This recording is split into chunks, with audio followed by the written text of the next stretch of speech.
এবার আমরণ অনশনে যোগ দিলেন আরজিকর হাসপাতালের জুনিয়র ডাক্তার অনিকেত মাহাতো। শনিবার রাত 8:30 থেকে আমরণ অনশনে বসেছিলেন 6 জন জুনিয়র ডাক্তার, কিন্তু সেখানে আরজিকর হাসপাতালের কেউ ছিলেন না। আর এবার ওই 6 জনের সঙ্গে যোগ দিলেন অনিকেত। সেদিন আমরা যে ডাক দিয়েছিলাম, আরজিকর দিচ্ছে ডাক, অভয়া বিচার পাক, বিচারের দাবিকে সামনে রেখে এবং একগুচ্ছ কর্মসূচিকে দফাকে সামনে রেখে আমরা এই আন্দোলন শুরু করেছিলাম। সেই আন্দোলনের জায়গা থেকেই, বৃহত্তর এবং ব্যাপকতার জায়গা থেকেই West Bengal junior doctors front তৈরি হয় এবং সারা ভারত থেকে সারা দেশের প্রতিটি কোণায় আমরা এই আন্দোলনকে ছড়িয়ে দিয়েছি।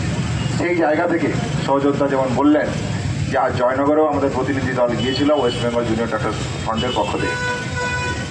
আমরা যেটা বলেছি, যা বলতে চাইছি সেটা এটাই, অভয়ার ন্যায় বিচারের দাবিতে জুনিয়র ডাক্তাররা যেরকম আন্দোলন করছে, ঠিক সেইভাবেই দ্বিতীয় অভয়া যাতে না হয় তার আটকানোর জন্য আমরা যেমন যে 10 দফা কর্মসূচি, 10 দফা দাবি ওয়েস্ট বেঙ্গল জুনিয়র ডাক্তারস ফ্রন্টের পক্ষ থেকে আমরা রেখেছি।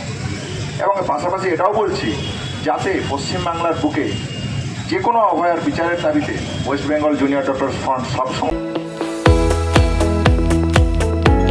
আপনারা দেখছেন ইউএন লাইভ, বাংলা খবরের শেষ কথা।